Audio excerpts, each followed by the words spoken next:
Hello guys, आप सभी का स्वागत है मेरे चैनल वेल्थ विचार विद भावेश में।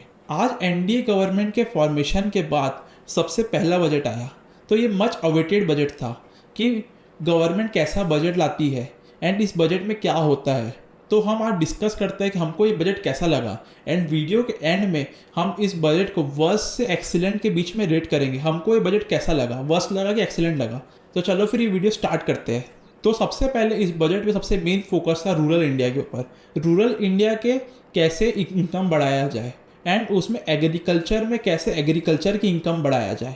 तो इस बजट में एग्रीकल्चर रिसर्च के ऊपर भी बहुत सारे स्कीम्स आए एंड वेरियस थिंग्स हुई। तो ये सब तो चलो ठीक है, रूरल इंडिया तो ये सब जो चीज़ है ये तो बजट में रूरल इंडिया एंड ये सब जो स्कीम्स है ये सब तो ईयर ऑन ईयर हर साल आती रहती है। तो इस बजट में क्या खास था? तो इस बजट में सबसे खास ये था, एनडीए के इस बार दो पार्टनर है, चंद्रबाबू नायडू एंड नीतीश कुमार। तो ये दोनों के स्टेट आंध्र प्रदेश और बिहार को, ये दोनों स्टेट्स को स्पेशल इस बजट में रखकर उनके ऊपर बहुत सारा कैपिटल एक्सपेंडिचर हुआ। जैसे बिहार को 25,000 करोड़ के आसपास का फंड्स मिला एंड आंध्र प्रदेश को 15,000 करोड़ के आसपास का फंड मिला एंड आंध्र प्रदेश में आंध्र प्रदेश रीऑर्गेनाइजेशन एक्ट भी लाया गया। तो ये दोनों को अपने स्टेट्स को बिल्ड करने के लिए बहुत सारा फंड्स मिल रहा है, क्योंकि ये दोनों बीजेपी एंड एनडीए के एलाइज है। एंड इस बार भी गवर्नमेंट सेम पिछले इंट्रीम बजट जैसे गवर्नमेंट ने कैपिटल एक्सपेंडिचर 11 लाख करोड़ का रखा है, जो एक पॉजिटिव साइन है इकोनॉमी के लिए। बट ये तो इंफ्रास्ट्रक्चर में पैसा इन्वेस्ट होगा एंड जो लोकल इकोनॉमी है जिसमें हम सब एक्सपेक्ट कर रहे थे कि उसमें भी बहुत सारा कैपिटल एलोकेशन होगा, फ्रीबीज मिल सकते हैं। क्योंकि तो आज की डेट में आप इंडियन इकोनॉमी देखोगे तो वो बहुत ही कॉन्सोलिडेटेड लेवल में है। जैसे आप देखोगे Asian paint, Marico, Parachute oil जैसे एग्जांपल है एंड और भी एफएमसीजी प्रोडक्ट्स, उनमें ग्रोथ नहीं आ रही है ईयर ऑन ईयर। उसमें या तो नेगेटिव ग्रोथ या तो इन्फ्लेशन के बराबर ग्रोथ है। इंडिया में जो भी कंज्यूमर चीज़ें हैं ग्रोथ नहीं कर पा रही, क्योंकि इंडियन जो कंज्यूमर है वो कोई सामान खरीद ही नहीं पा रहा है, क्योंकि उसकी इनकम नहीं बढ़ पा रही है एंड उसके पास पैसा ही नहीं है कि कुछ सामान खरीदने के लिए। तो जो इंडिया के टॉप 1 to 5% लोग हैं वो तो हमेशा स्पेंडिंग करते रहेंगे, बट जो बाकी के 95% लोग हैं उनके पास इंडिया में आज की डेट में देखोगे तो स्पेंडिंग के लिए पैसा ही नहीं है।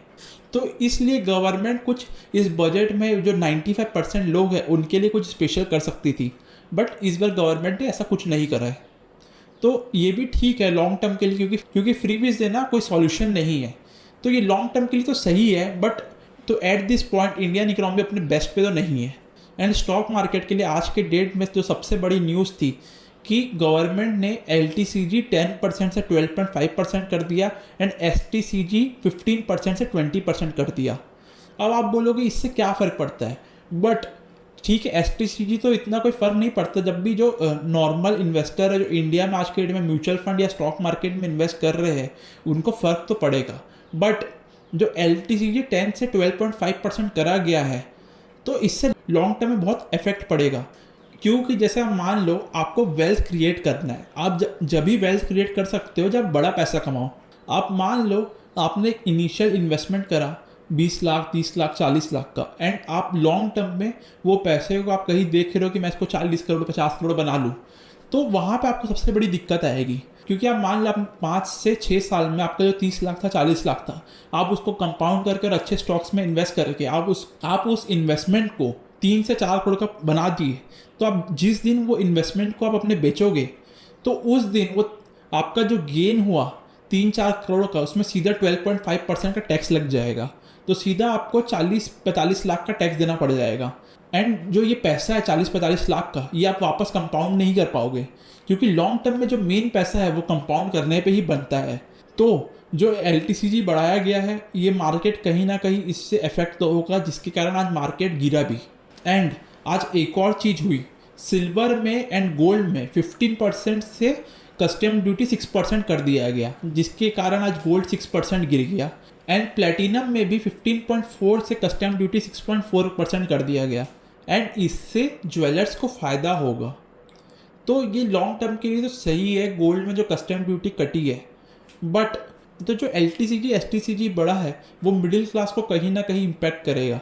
तो जो आज के डेट में मिडिल क्लास है, जिनका मंथली इनकम 30-40 थाउजेंड है, वो लोग भी आज के डेट में म्यूचुअल फंड में SIP करने लग गए हैं। तो जिस दिन वो SIP का अमाउंट बड़ा हो जाएगा एंड वो अपना इन्वेस्टमेंट सेल करेंगे, तो उनको एक बड़ा portion long term capital gain में देना पड़ेगा, या उनको कभी ज़रूरत पड़ी वो विथ इन ईयर ही सेल करे तो उनको 20% का शॉर्ट टर्म गेन देना पड़ेगा। तो इससे कहीं ना कहीं जो एक इन्वेस्टर है वो इन्वेस्टमेंट करने के पहले इक्विटी में डाउट करेगा। बट इस बजट में इंफ्रास्ट्रक्चर में बहुत पुश था, जैसे express way, power plant setup. Government और भी इंफ्रास्ट्रक्चर प्रोजेक्ट्स में काफ़ी इन्वेस्टमेंट करने के लिए देख रही है। बट ये सब चीज़ें टेम्प्रेरी है। आप लॉन्ग टर्म में इक्विटी में इन्वेस्टेड रहोगे तो आप अच्छा कॉर्पस बना लोगे कंपाउंडिंग करके। तो आपको ये देखना चाहिए हर साल बजट आएगा एंड हर 5 साल में कोई ना कोई गवर्नमेंट वापस री इलेक्ट होके आएगी। तो आपको लॉन्ग टर्म में इन्वेस्टेड रहना है, क्योंकि आप इंडिया के ऊपर इन्वेस्टेड रहोगे तो आप लॉन्ग टर्म में अच्छा पैसा कमा लोगे। एंड इस बजट में एम्प्लॉयज़ के लिए कुछ अच्छा हुआ है, जैसे स्टैंडर्ड डिडक्शन 50,000 से 75,000 हो गया। एंड और भी टैक्स रिजीम जो 50,000 थे तो वो 75,000, एंड और भी टैक्स रिजीम बढ़े हैं। एंड इस बजट में बहुत सारी employment welfare schemes and internships के लिए बहुत सारे स्कीम्स आए। जैसे यूपीए गवर्नमेंट इलेक्शन के पहले फ्रीबीज देने की बात कर रही थी, तो एनडीए गवर्नमेंट फ्रीबीज तो नहीं दी, जो मार्केट लाइक भी करा आज, एंड वो उससे अच्छा एम्प्लॉयमेंट को ही पुश कर रहे हैं। तो ये आज के बजट का सबसे बड़ा हाईलाइटिंग पॉइंट था कि वो एम्प्लॉयमेंट के ऊपर फोकस कर रहे हैं। So guys, thank you for watching this video. Please like, share, subscribe this video and help me to grow this channel. And आपको अगला वीडियो किस टॉपिक पे चाहिए ये भी मेरे को कमेंट सेक्शन में बताइए। सो बाय गाइस।